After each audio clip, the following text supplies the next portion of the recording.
Welcome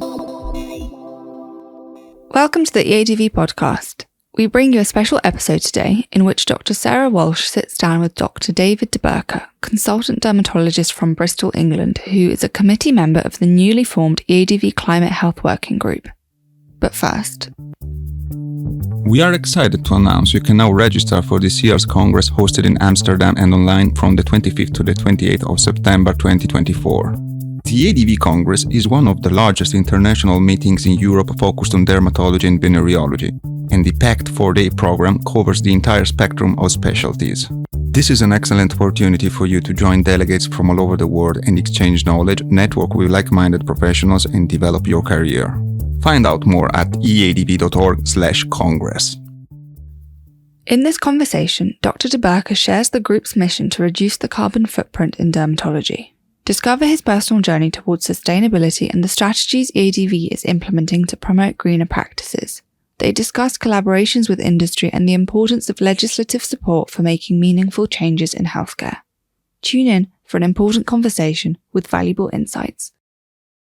Hello, everyone, and welcome to another episode of the EADV podcast. I'm delighted to be joined today by David De Berker, who is a consultant dermatologist in Bristol, but is joining us today in his capacity as a committee member of the EADV Climate Working Group. So thank you for joining us today, David. You're, I think, the youngest working group in the EADV, having formed in October 2023. And you've got quite a broad and intimidating remit, I would say. And who is joining you in this endeavour on the working group? Well, I'd like to think actually everyone in the EADV is joining us in the working group, but the people who will be most specifically active is Professor Hokbing Thayo, who is the chair at present, and because he's a board member as well. And then recently we've got Dennis Niebel on board, who's from Regensburg in Germany, and he's been a leading person in the German Alliance for Sustainability in Dermatology, and that's great. And they've got their own website and lots of learning resources on that. And then we have a trainee member, which is wonderful because essentially, you know, it's about the people coming up behind. And Amy Livesey, from who's a trainee in the south of England, is going to join us on that. And then there's me. But we do have scope for 2 more members if there's some very keen people. Well, this might be a recruitment opportunity for you as well, David. I mean, we'd love to have Martin Rocken involved, because I have to say he has been an enormous initiating impetus to the process. So he deserves great credit for that. Well, and he did that fantastic initiative for the Berlin meeting where there was hugely reduced train fares from the German border to the site of the meeting, which was a great innovation. And maybe I could begin by asking you, David, just to tell the listeners, what are your personal motivations for being involved in this working group?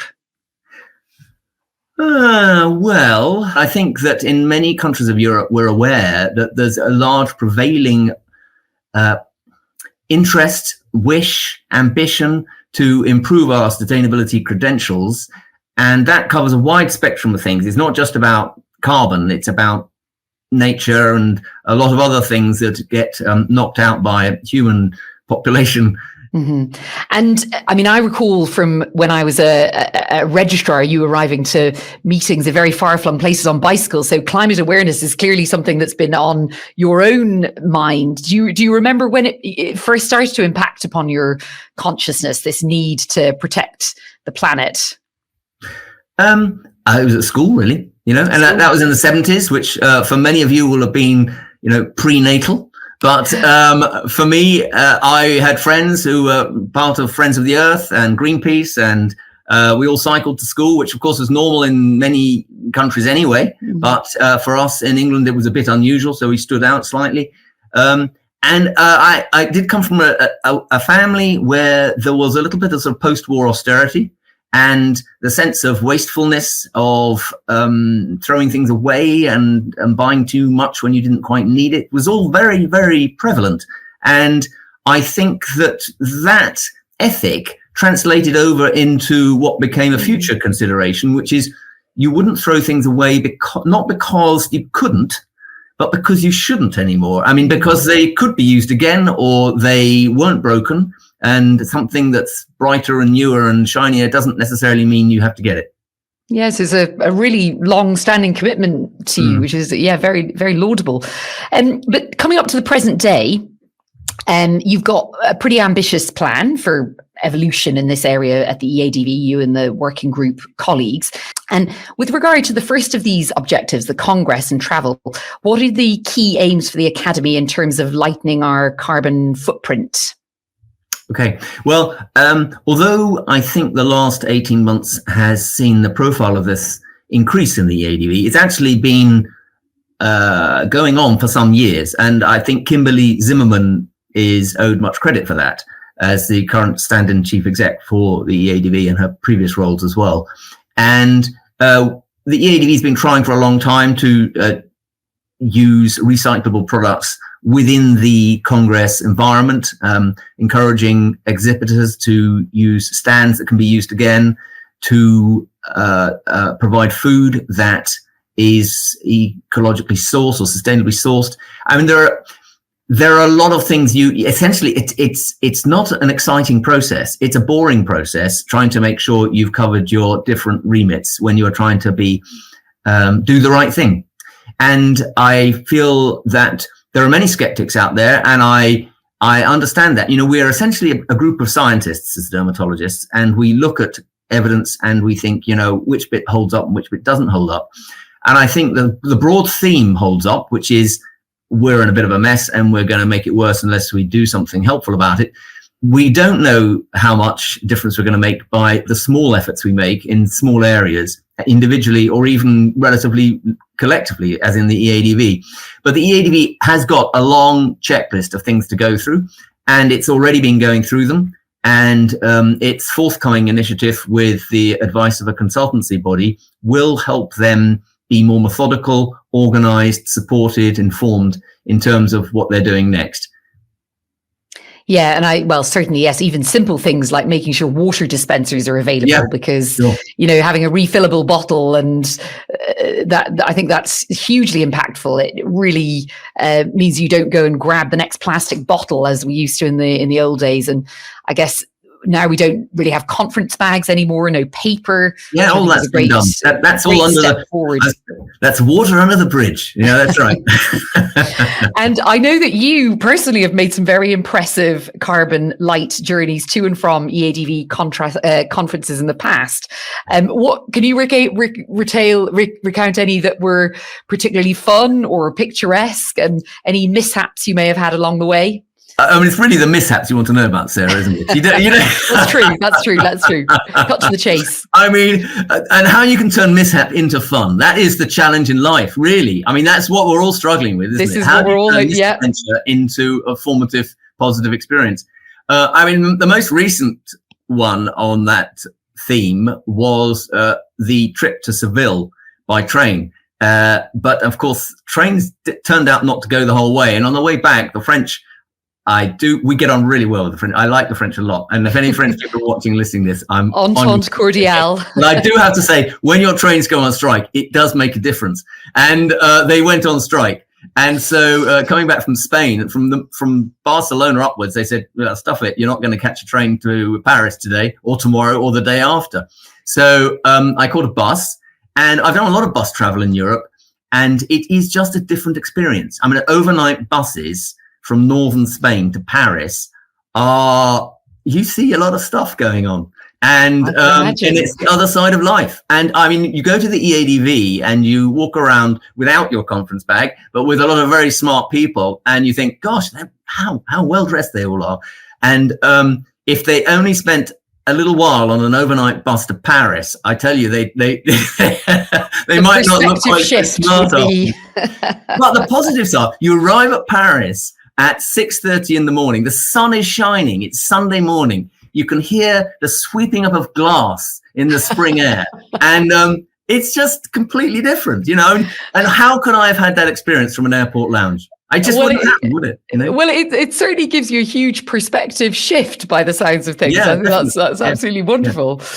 Yeah. And going on to the second of the goals regarding industry, the activities of the EADV, and particularly our face-to-face meetings, are hugely supported by the pharmaceutical industry.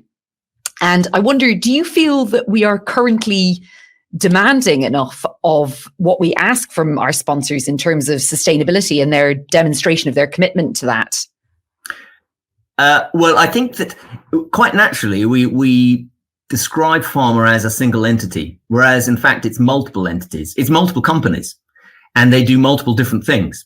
And there's a distinction really between people who produce pills, people who produce injections, and of course they overlap, and people using creams, and then people who make appliances, and then people who make consumables that are only used once because that's what it's designed to do. So it's industry in general. And I think that across Europe, and I'm sure across the world to varying degrees, all industries are becoming aware of how they need to change how they function, both with respect to how they produce the products that they're selling and the nature of the products themselves. And because both of those components, and probably several other components, such as how do they go and sell them and how do they behave at conferences and things like that, they all are part of the broad checklist in terms of, what do you pay attention to when you are trying to minimize your impact on the climate. And I think that from the dermatologists and the EADV's point of view, we're unlikely to change these people a great deal, but I think we might learn a lot from them. And if you take the broad run of industry, amongst our industrial partners, there will be some who are doing a fantastic job, far better than we are. And I think we need to make it possible for them to contribute to our discussion rather than us trying to think, we're in charge or we're going to lean on them to do something. Because I suspect that a lot of industrial people will try and compete with each other, both in terms of the PR and actually what they do. And if we can raise the profile of that, then we just leave it, I hope, to them to work out how to do the best job they can. Now, the world is full of stories about how commercially interested parties actually are very cynical and undermine the project that you're trying to achieve. So there's no doubt there is a place for an informed and critical skeptic on the outside, and the EAD should play that part. But I overall feel that our industrial partners are made up of people not vastly different from us. A lot of them are scientists, a lot of them are sensible, a lot of them are lovely people, and they'll all want to do the right thing. Yeah. And I guess that, as you refer to, sort of the corporate responsibility will probably be a bit more advanced and evolved in a lot of these companies than it currently is at the EADV. So I think you're right. We probably do have a lot to learn. And I mean, do you think you could ever see a world in which, collaboration of the EADV with a particular company would be, let's say, contingent upon their commitment to kind of aligning their strategies with ours in this domain? I mean, I'm thinking really specifically. I mean, I still think that if you go to the industry stands at a congress or a symposium, there is an awful lot of paper. There are a lot of booklets, there are a lot of leaflets. I do wonder whether there should be some guidance that we give them with regard to that kind of thing as a sort of a prerequisite to sponsoring our meetings. Do you feel there's a role for that absolutely. at all?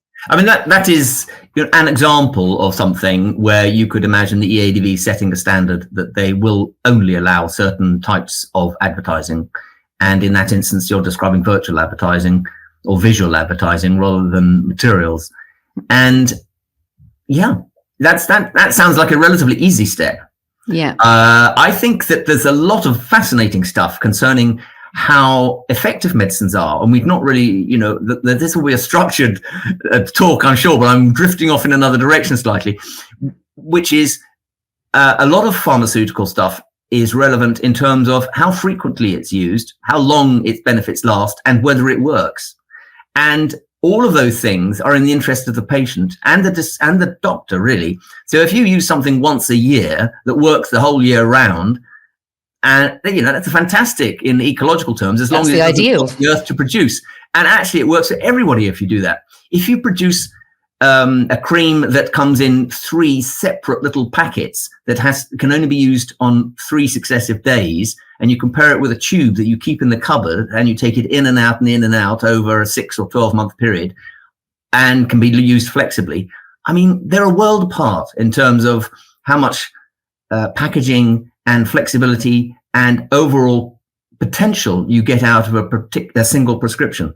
So there's a lot of analysis that could be done on simply the way medicines are dispensed, used, prescribed, and licensed. So. Yeah. And many more ambitious things we could ask of these companies. And I mean, I'm sort of skipping forward a little bit here, but I'd wanted to ask you today about, you mentioned the carbon footprint of sort of day-to-day clinical practice.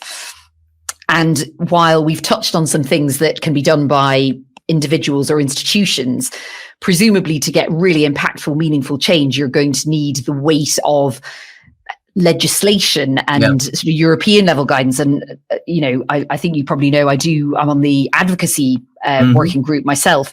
And do you think there's some scope for interaction between our respective groups? Because, of course, one of our roles is sort of to lobby at European Parliament level. And it sounds to me like there's some of these issues that you've just spoken about really need to take place at a sort of an international level. Just those types of discussions. Oh, absolutely. I mean, I think that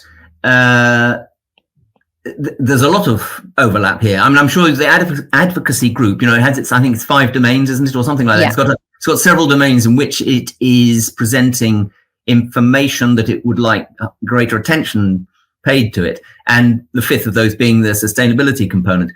It's a very big one, and it's also very much aligned with, I think, what international bodies will be trying to do anyway, international governmental bodies, and there will be legislation and outlines of what they want to do in the future already in place. So I think it's probably just making sure that we're all informed of each other. I looked quite a lot into the EU legislation concerning current guidance for how people run offices, because one of the elements in the original outline of the Climate Working Group was that we would help, support, encourage the EADV, not just as a company that runs large congresses, but, it's a group of 40 or 50 people who have an office. And how you run small and medium-sized enterprises simply through their offices is one of the key things in how societies run on an industrial level, and then how are you going to control their carbon contributions? So I looked at the EU legislation, and it's still very woolly. It's still very difficult for people to identify what are the key components that a small business has to embrace and meet as a requirement. But I'm sure they're working towards that. And the other thing you encounter with dealing with the EU is that it's still a very heterogeneous body of people, and the east-west, south-north component does exist, and you need to take into consideration all the different commercial, cultural, geographical, infrastructure differences in those settings to make sure that what you say in one place that appears to make sense doesn't appear to be nonsense in another place. So it is a sensitive and complicated process. And as you say, the EU is a hugely heterogeneous landscape, but I think we are actually approaching an area where we will have huge scope to set the agenda, because we're coming into the European parliamentary elections. And so in the next 6 months, there will be 60 to 70% of the MEPs will be new and about to start a sort of a 5-year term of office. And, we've been having some advice in the advocacy group that this is the point in time at which you need to get the MEPs, get them on board with your sort of strategy and agenda. And I feel sure that they'd be enormously receptive to things pertaining to climate change. And I guess that brings me on to another question. I saw in your forthcoming article for the newsletter that you'll be engaging with external consultancy to help deliver some of these aims, because as you say, we need to have experts at our side to advise on the activities of the group. And what has been your experience of these external agencies? Have you received pitches yet? What do those agencies typically do? And how far along are you in appointing this external support? Well, first of all, I should say that I'm very glad that the Climate Working Group has been included in the project of appointing the agency, but we are observers, really, in the sense that this is a decision for the executive committee, and I think they've made their decision. But I did see the submissions from the 4 different consultancies who were proposing what they would do, and they had an enormous amount in common. I mean, some of them were slightly generic in the sense that they're large consultancy bodies and they must do this all over the world, and hence it's a little bit copy and paste in terms of what they propose they're going to do. But they're copying and pasting sensible ideas, so it's not that it's inappropriate. It's just not as detailed or bespoke as some of the consultancies, and I think that the decision has been made, but it's not mine to convey concerning which consultancy has been chosen. And in truth, they're not doing anything. It's not rocket science. They're only saying sensible things that you look at and think, yeah, that makes sense. Yeah. But did many of them have? Sorry, David, carry on. I know I could go on forever. Don't worry. Just ask. I know. I was just going to ask. Did any of them have experience with healthcare agencies before? Yes. Yeah. So one of them had quite a lot of experience with healthcare in a variety of different sectors as well, and professional bodies, a bit like the EADV. So there was relevance to what they were trying to do, and organising congresses is a pretty generic thing, and organising an office is a fairly generic thing as well. Organising a congress is not that different in medical or non-medical environments. So I'm sure that the EAD's made a good choice, and it'll now give them someone to lean on to be given guidance, and it'll help them stick to an agenda and a time frame. So I feel it's probably a very useful thing to have done. And then longer term, in that same article, you mentioned the aspiration of the Climate Working Group to establish a position of responsibility within the EADV Executive Committee for good climate governance. I mean, do you feel, presumably this kind of accountability is really important to the success of any initiative. Would you agree with that? Yeah, definitely. Yeah. And I think there are different ways of doing that, but I suspect what you need is someone who's independently voted in for that role. I think that if it's given as a supplementary role to someone who exists already in the EC, in the executive committee, or in a senior administrative role, it'll vary. The degree of commitment will vary. The degree of time given to it will vary, because they've got a stack of other things to do. But if you've got someone who's been voted in to do it, and it's their remit, and they have to, they're committed to it, really. I mean, that's all. And otherwise I worry it'll drift slightly. Yeah. But that's a change to the constitution of the EADV, though. But it's quite, I think you're right. I think symbolically it's quite important, and it does show that we're placing that as a priority for our strategy going forward. And I agree with you. I think it probably ought to be somebody independent. So David, I've really enjoyed talking to you about it, and I think this work is absolutely fantastic. I hope that we will actually in the advocacy group be able to kind of collaborate with you, because I think there's lots of overlap between our respective work streams. And just to finish, I just wanted to ask you, this is almost more of a personal inquisitiveness. You're a very experienced train traveller, and I wonder if you could tell the listeners what your top European train journey is and why. I think there is, of course, there's no single top one, because it depends what you're looking for. But if you had to pick one. I can only pick one. Okay, it's like Desert Island Discs. Desert Island Discs. For the non-UK listeners, I'm sorry about that. But I think that the stretch between Lucerne and Lugano by train is fantastic. I mean, it's amazing to look at. The light is tremendous. To see it at different times of the day is wonderful.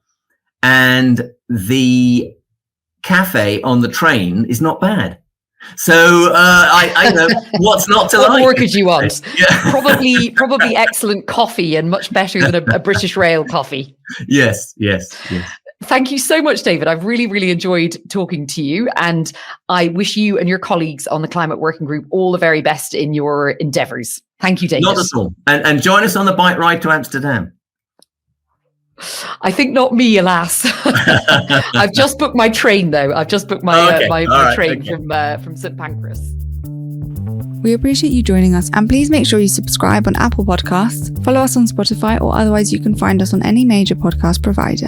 If you are a regular listener to our podcast, we would love to hear from you. Your feedback will help us improve the show and develop episodes that you are interested in hearing. To participate in the short survey, simply follow the link in the show notes of this episode. Thank you for your support, it means a lot. We look forward to hearing from you. Until the next episode, take care of your skin.